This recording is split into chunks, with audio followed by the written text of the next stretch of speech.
Le passage obligé, pour le Gardon, se fait au nord d'Anduze, entre le rocher de Pierre-Mâle et le rocher de Saint-Julien, matérialisé aujourd'hui par le pont métallique du chemin de fer.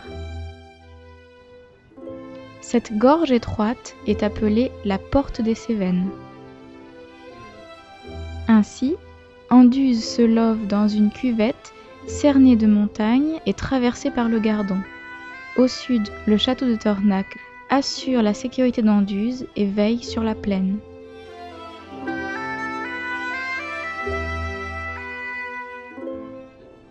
La tour de Sandéran et le château de Tornac dominent une voie de passage descendant du massif central, Florac, le Puy, les Cévennes, vers la plaine et la mer, Nîmes, Lunel, Aigues-Mortes.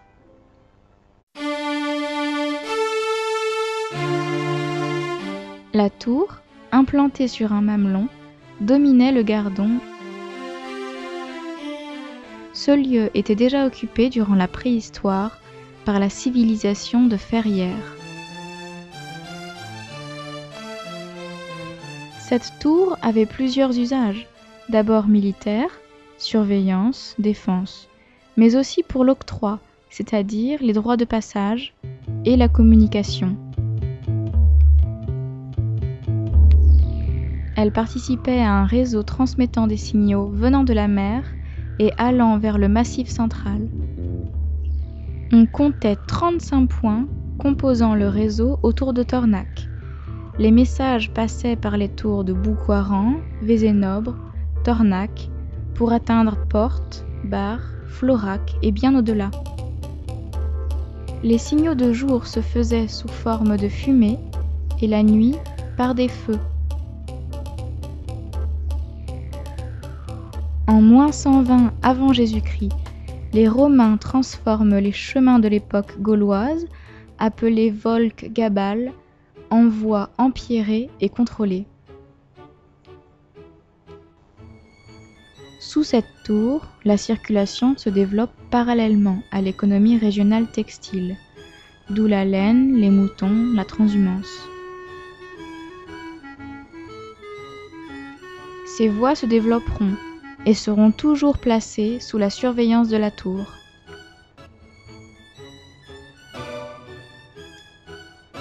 Les routes qui descendent du massif central se divisent sous la tour vers Nîmes, Sommières, Lunel, Le Vigan. Entre le IXe et le XIIe siècle, la tour prend sa forme définitive, d'allure médiévale.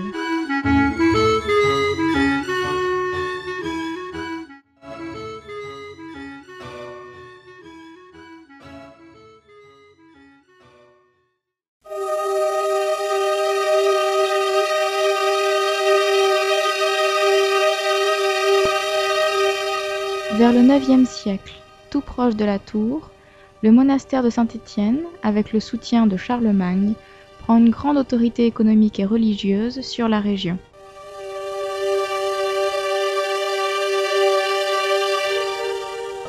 À cette époque de grande christianisation, la tour sert de référence aux actes officiels de l'église monacale, qui se nommera toujours par rapport à ce lieu. Tornagus, Tournac, Cellula Tornagus Sancti Stephani, Prieur des Tornacos, Tornaceus et Monasterium. Elle sera également le moyen de surveillance des voies de communication, au bénéfice de l'Église et des seigneurs d'Anduze qui devront partager leur pouvoir.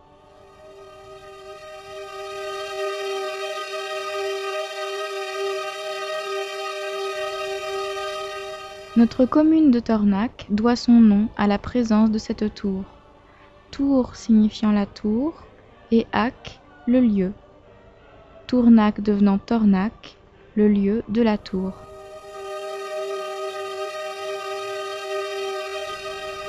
Cette tour sera christianisée et prendra le nom de Saint-Deyran dès les XIe et XIIe siècles.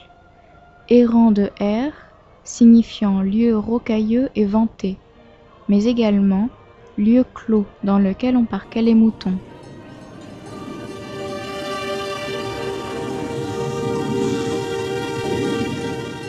Son propriétaire se nommera du nom de la tour seigneur de Sandéran.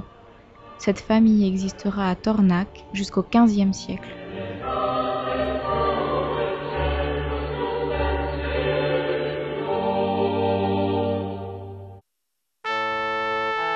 Sous cette tour, la circulation se développe parallèlement à l'économie régionale textile, d'où la laine, les moutons, la transhumance.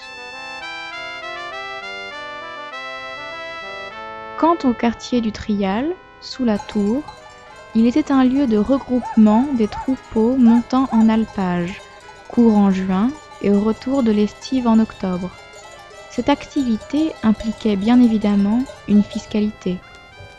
La censive en monnaie sonnante et trébuchante, le fumage en fumier, l'agnelage en agneau vivant.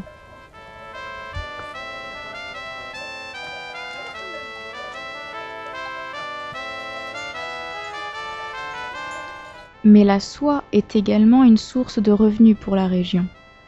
Les échanges entre l'arrière-pays et Nîmes se feront sous le regard de la tour de Sandéran.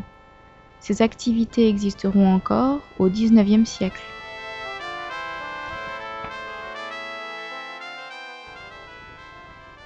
Sur ces voies passe également la route du sel, depuis Aigues-Mortes vers le Massif central. Ces transports donneront aussi lieu à un prélèvement fiscal au niveau de la tour, restant au destinataire une nouvelle taxe. Cependant, les techniques fiscales n'ont guère changé. D'autres taxes étaient perçues sur les chariots et évaluées en fonction de l'importance de l'attelage, 1 cheval, 4 chevaux et parfois plus encore. La vignetus tornacorium, appelée plus tard vignette au profit des personnes âgées.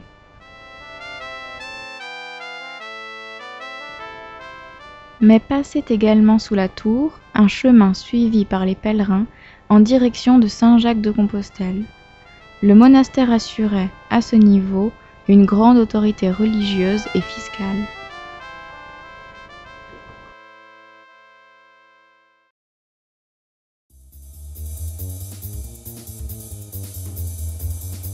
Cette tour, qui était posée sur un bloc rocheux naturel, était utilisée sans doute durant la préhistoire avec la civilisation ferrière.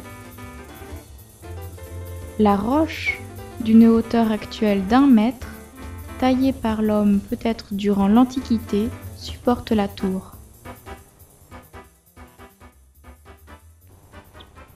La tour mesure alors 15 mètres de haut, fait 5 mètres de côté et l'épaisseur des murs est de 1,30 m. La surface intérieure est d'environ 5,50 m, en 3 volumes sur 4 niveaux. Le niveau inférieur, creusé dans le roc, pouvait servir de citerne et de silo à provisions, alors que les autres niveaux servaient de lieu d'habitation, le dernier pour les signaux et l'observation.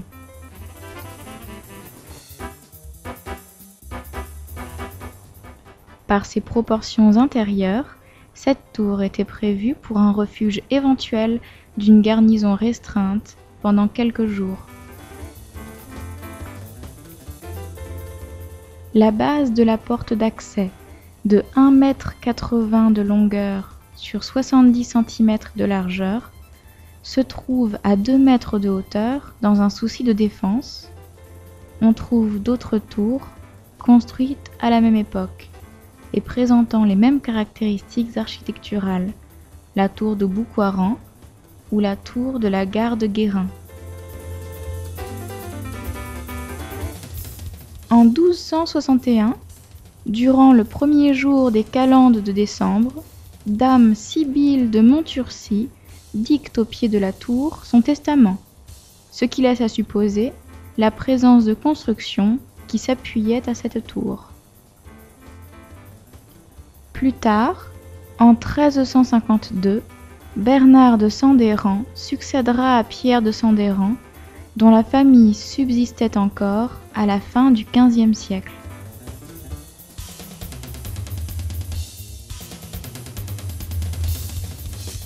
Après une succession de nombreux propriétaires, d'héritage ou de vente, la tour de Sandéran devient la propriété de la famille de la Jonquière.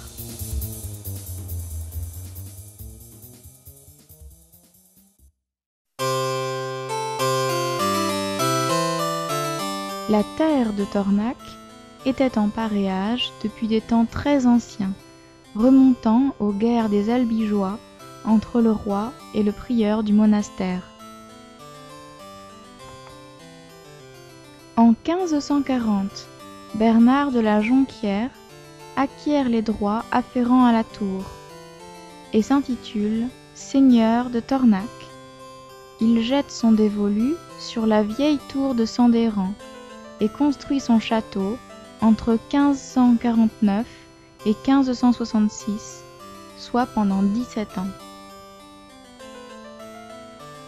Ce château était inconfortable et le seigneur habitera plus volontiers les dépendances, le mas neuf à proximité du Trial et le château de Belfond, situé entre le Gardon et la route de Nîmes. Le château surplombe la rive droite du Gardon d'Anduze, à hauteur de la Madeleine. Sa situation stratégique domine une vaste plaine et lui permet de protéger l'entrée d'Anduze, la porte des Cévennes.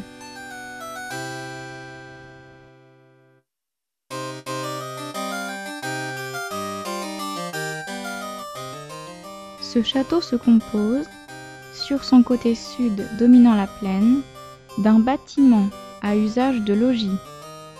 L'architecture de la façade Renaissance devrait être proche de celle du château d'Anduze au plan de Brie et du château de Saint-Bonnet, de la Salindrinque à la Salle. Depuis l'extérieur, sur la façade principale du logis, on devine 2 étages d'habitation. Les alignements des fenêtres sont soulignés à chaque niveau par un cordeau en grès, la partie basse contenant la cave voûtée et les dépendances. On peut imaginer, après observation, la présence de citernes récupérant les eaux de pluie des caves pour les réserves alimentaires et peut-être des saloirs. Cet ensemble, appelé aussi appartement, se termine à son extrémité est par une tour ronde appelée tour sud. Les tours d'angle sont percées au niveau du rez-de-chaussée, de passage pour les flèches, les arquebuses. Il est donc possible d'attribuer à ces tours un rôle défensif.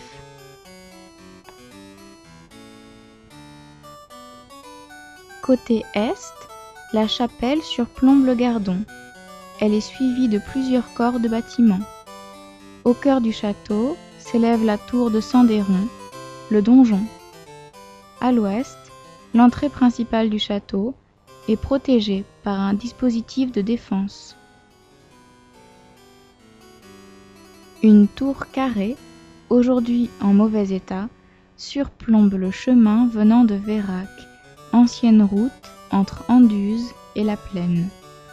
Pour compléter le domaine du château, au bas de la colline sous le château, on notera la présence d'une glacière surmontée d'un magnifique pigeonnier implanté jadis dans les jardins du château.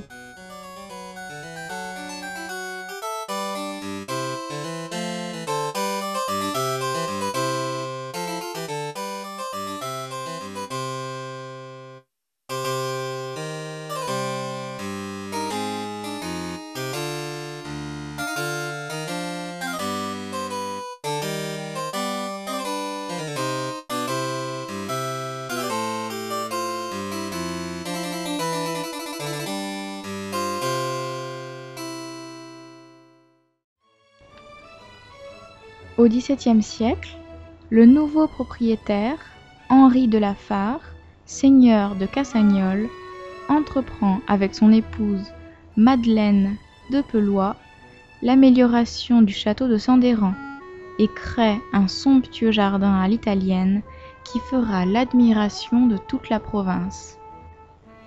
Il devient, de ce fait, le lieu de rendez-vous de tous les mariages de la région.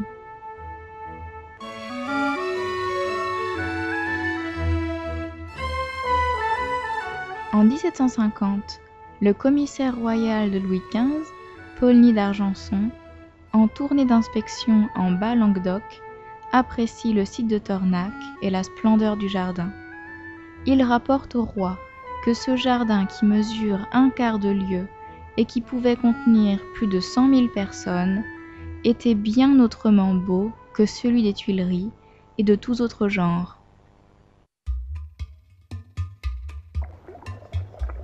On peut imaginer le château, au sommet d'une colline, exposé au levant et au midi, dominant un bois de chênes verts et le somptueux jardin, ayant une vue sur la plaine de Tornac, toute couverte d'arbres cultivés, à travers laquelle serpente le Gardon.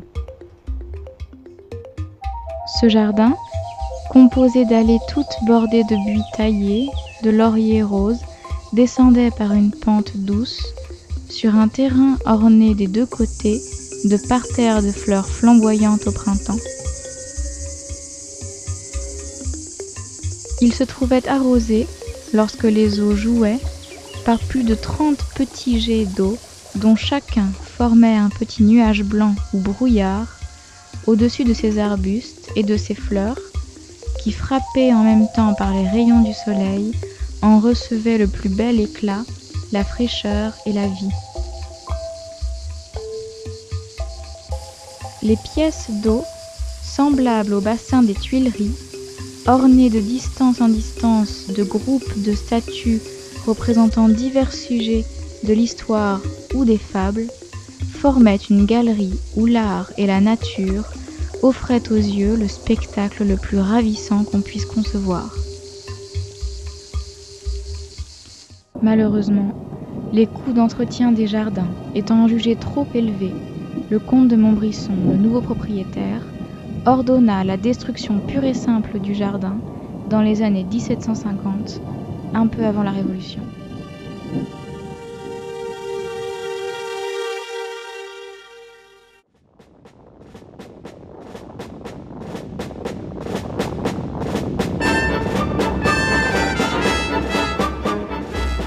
Pendant la Révolution, le comte de Brisson fut retenu pour dette par le roi à Versailles. En effet, il s'était endetté de 400 000 livres perdus au jeu au bénéfice de Marie-Antoinette.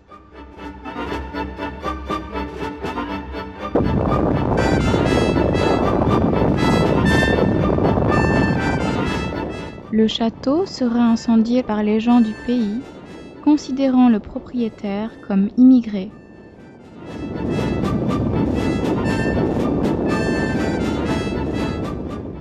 Ces biens seront alors saisis et vendus à la population comme biens nationaux en 1793. Les terres et le reste du château, le domaine de Bellefond, les logis de la Madeleine, le mas neuf, le domaine de la Mule, le mas du Reil, le moulin du Trial, détruit depuis peu. Durant cette révolte, la tour ne sera pas agressée.